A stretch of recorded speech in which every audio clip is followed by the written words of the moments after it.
Hello students, good morning. I am here to teach you the next topic, representation of rational numbers on real line. Okay?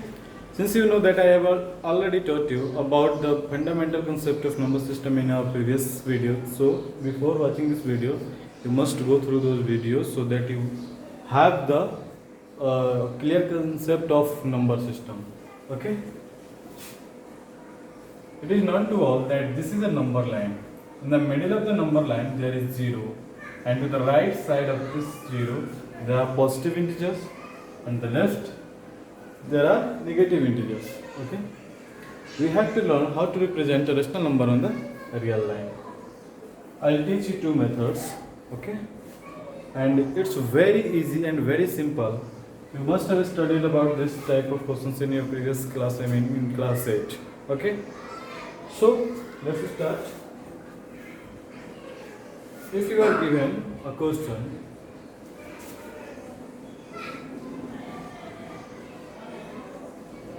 represent 3 by 5 on the number line. देखिए यहाँ पे इसको 3 by 5 को इस number line पर represent करना है. ठीक है, आपको क्या करना है? सबसे पहले कुछ बातें होती है ध्यान देने की. सबसे पहले इसका साइन देखेंगे. कुछ टॉपिक्स में लिख देता हूँ. जैसे सबसे पहले क्या देखेंगे? साइन. सेकेंड चीज में देखेंगे this type of fraction is this. Okay, जिसकी मान लीजिए एक होता है प्रॉपर फ्रैक्शन, एक होता है इम्प्रॉपर फ्रैक्शन.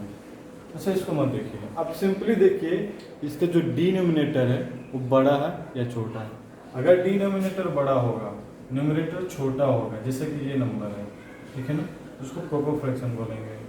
और अगर ये डिनोमिनेटर छोटा है, न्यूमरेटर बड़ा है, तो वो इम्प्रॉपर फ्रैक्शन हो जाएगा if it is positive. Okay, उसके बाद देखेंगे, इमेजिन करेंगे कि इसका वैल्यू किसके किसके बीच में आएगा. ठीक है, तो मैं आपको कुछ बातें बता रहा हूँ. जैसे कि इसको रिप्रेजेंट करना है अगर 3 by 5, तो बीच में तो 0 होगा ही. यह पॉजिटिव है, तो आप मान कर चलिए कि लेफ्ट साइड में ज़्यादा स्पेस देने की जरूरत नहीं है. ठीक है, राइट साइड में आएगा ये रेशनल नंबर. क्यों? क्योंकि ये पॉजिटिव और 0 के राइट साइड का होता है पॉजिटिव होता है. ठीक है, 3 by 5 है. तो सबसे पहले एक बात बताइए, प्रॉपर फ्रैक्शन है या इम्प्रॉपर फ्रैक्शन है? Absolutely it's a proper fraction. और आपको याद रखना चाहिए कि प्रॉपर फ्रैक्शन जो होता है उसका जो वैल्यू होता है ग्रेटर देन 0 अगर ये पॉजिटिव है. ठीक है, और लेस देन 1, यानी सिंपली आप याद रखिए, अगर नीचे वाला बड़ा है इसका वैल्यू 0 और 1 के बीच में ही पड़ेगा. ठीक है, 0 1 2. ठीक है ना. अब देखिए, अब एक बात बताइए, अगर यह लाइन है, इसको हम एक बार काटते हैं तो कितना भाग में बटा? 2 भाग में. 2 बार काटे 3 भाग में. 3 बार काटे तो 1 2 3 पार्ट, यानी 4 पार्ट में बढ़ेगा. ठीक है, कंसेप्ट यह कहता है, ये डिनोमिनेटर कितना 5 है, तो आपको 0 और 1 के बीच के भाग को 5 बराबर भाग में बांटना है. 5 बराबर भाग बांटने के लिए क्या करना पड़ेगा? आपको 4 बार काटना होगा. ठीक है, 1 2 3 4 5 काटना पड़ेगा ना. अब देखिए, बहुत ही सिंपल तरीका है. ये 3 है ना, 0 के जस्ट बाद काउंट करेंगे 1 2 3, और यही यहाँ हो जाएगा आपका 3 by 5. बहुत बच्चे क्या करते हैं, इसको ऐसे लिखते हैं 1 by 5 2 by 5 3 by 5 4 by 5, और इसको 5 by 5 कट के 1 आ गया.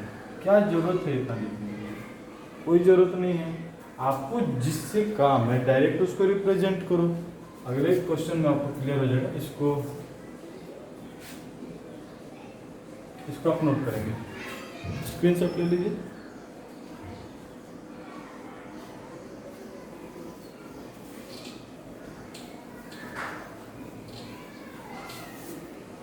नेक्स्ट है, जैसे कि मान लेते हैं एक और प्रॉपर फ्रैक्शन ही हम लेते हैं, मान लीजिए 4/7।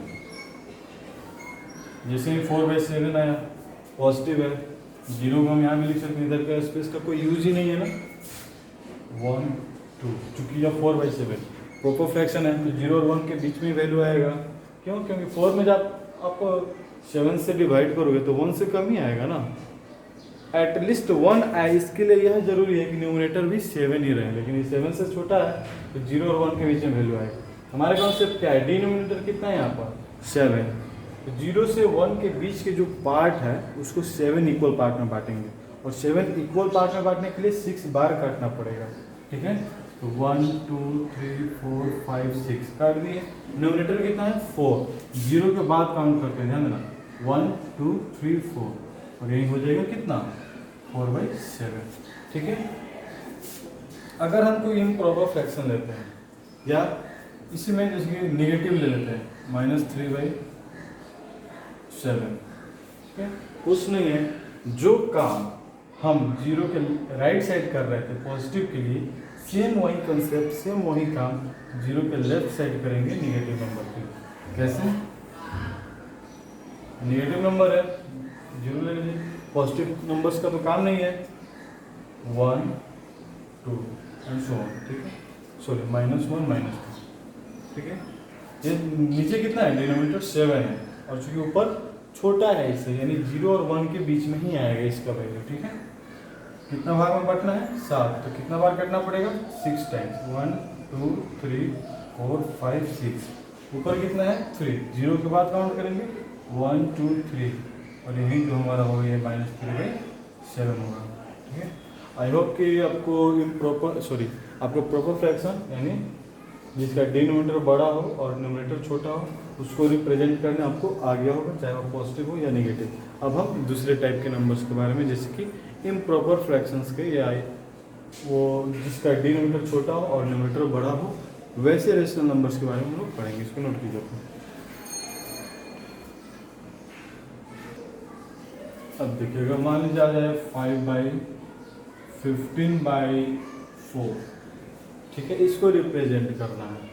सबसे पहले एक नंबर लाइन ड्रॉ करेंगे, पॉजिटिव है ना, यानी 0, लेफ्ट साइड का स्पेस का कोई यूज नहीं है। ठीक है,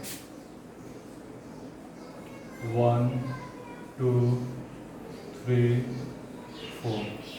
सबसे पहले मोस्ट इम्पॉर्टेंट बात ये होती है, यह पता करना कि इसका वैल्यू किसके किसके बीच में पड़ेगा। ठीक है, तो चलिए ये मेथड नंबर 1 देख लीजिए। जैसे कि हम पीछे पढ़े, डिनोमिनेटर कितना है 4 है, इन सारे पार्ट को ना 4 इक्वल पार्ट में बांटना है।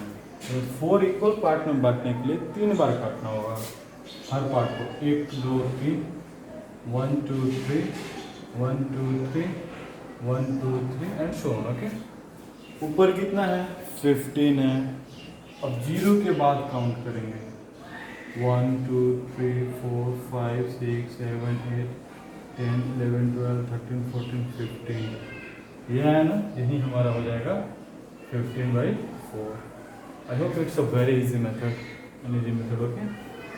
फिर से समझिए इसको, हमारा यूनिवर्सल कॉन्सेप्ट क्या है, नीचे डिनोमिनेटर कितना है 4 है, तो सारे पार्ट को, सारे गैप को, यानी 0 से 1 1 से 2 2 से 3, सारे गैप को 4 इक्वल पार्ट्स में बांटेंगे, और 4 इक्वल पार्ट्स में बांटने के लिए 3 बार काटना होगा, 1 2 3 1 2 3 1 2 3, मैंने काट दिया। न्यूमरेटर कितना है 15, 0 के बाद काउंट करेंगे 1 2 3 4 5 6 7 8 9 10 11 12 13 14 15, that's all, it's the 15/4। Okay, एक दूसरा मेथड भी है, method number 2, it's an standard method. Okay, जैसे एक नंबर लाइन ड्रॉ कर लीजिए, क्योंकि ये थोड़ा सा रफ दिखाई देता है। ठीक है ना, थोड़ा और सुंदर कैसे बनाया जा सकता है, इसको देखते हैं। ठीक है,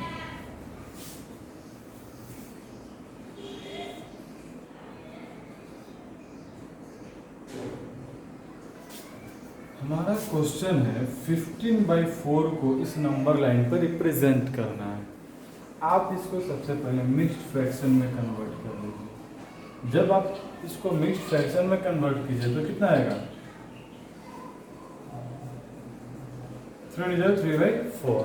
ओके, यहाँ पे कितना आया ध्यान देना, यहाँ पे कितना आया 3 आया। ये बता रहा है कि जो 15/4 जो है ये 3 से बड़ा है।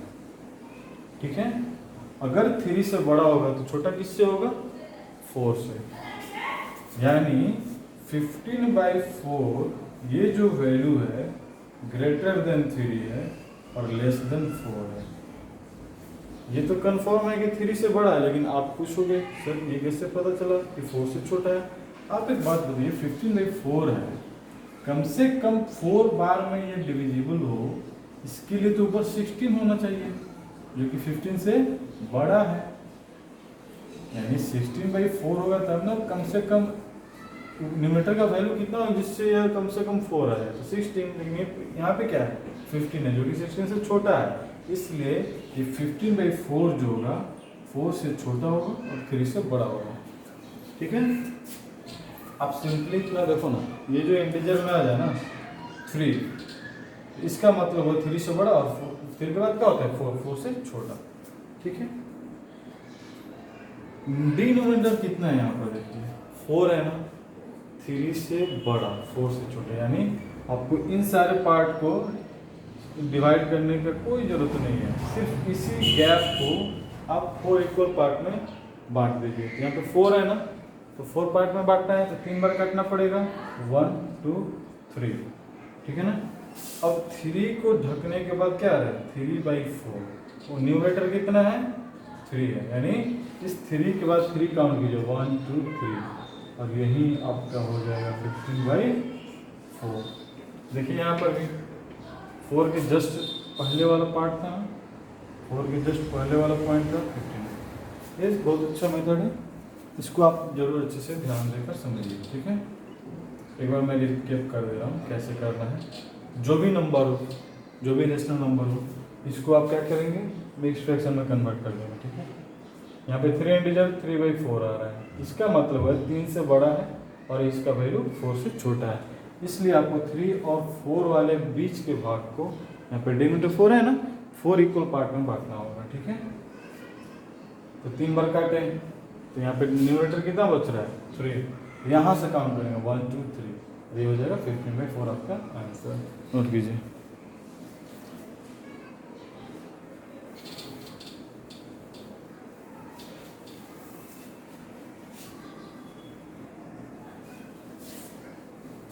एक और क्वेश्चन हम लेते हैं 12/5।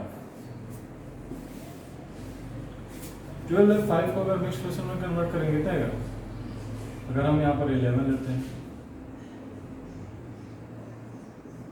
1/5 हो जाएगा। ठीक है, ये क्या बता रहा है 2 से बड़ा है, अगर 2 से बड़ा है तो किससे छोटा होगा 3 से छोटा होगा, यानी अगर 0 है 1 है 2 है 3 है 4 है, यानी 2 से बड़ा और 3 से छोटा, तो 2 और 3 के बीच के 2 और 3 के बीच के पार्ट को आपको 5 इक्वल पार्ट में बांटना होगा। 5 इक्वल पार्ट में बांटने के लिए क्या करना होगा 1 2 3 4 इक्वल पार्ट 4 टाइम्स इसको कट करना होगा। अब न्यूमरेटर कितना आ रहा है यहाँ पर 2 के बाद 1, यही हो जाएगा आपका 11/5 आंसर। अगर यही निगेटिव हो जैसे -14/3,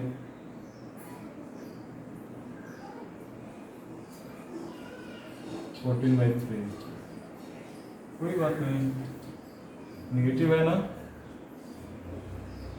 1 2 3, क्योंकि इसको जब मिक्स फ्रैक्शन में कन्वर्ट करें तो क्या आएगा -4 इंटीजर 2/3। ठीक है, 4 से बड़ा तो 5 से छोटा हो जाएगा।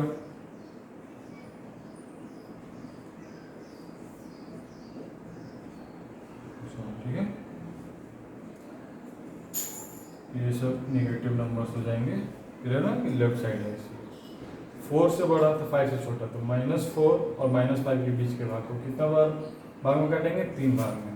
3 भाग में बांटने के लिए 2 बार कट करना होगा। ऊपर क्या है 2 है ना, इसके बाद कम करेंगे 1 2, और यहीं जो हमारा होगा क्या हो जाएगा -14/3 आंसर हो जाएगा। आप लोग इसको नोट कीजिए।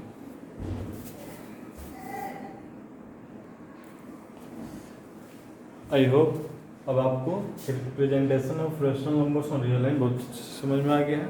ठीक है ना, 2 मेथड मैंने बताया। सेकंड नंबर जो मेथड था वो बहुत ही ज़्यादा इजी था और थोड़ा सा अच्छा दिख रहा था, क्योंकि फर्स्ट वाले मेथड में क्या था, ज़्यादा कटिंग करना पड़ता था तो उसमें रफ थोड़ा दिखता था, है ना। फिर भी आपको जो मेथड अच्छा लगे आप दोनों मेथड से बनाने के लिए you are free. Okay, video कैसे लगा कमेंट सेक्शन में लिख के जरूर बताइएगा। Thank you.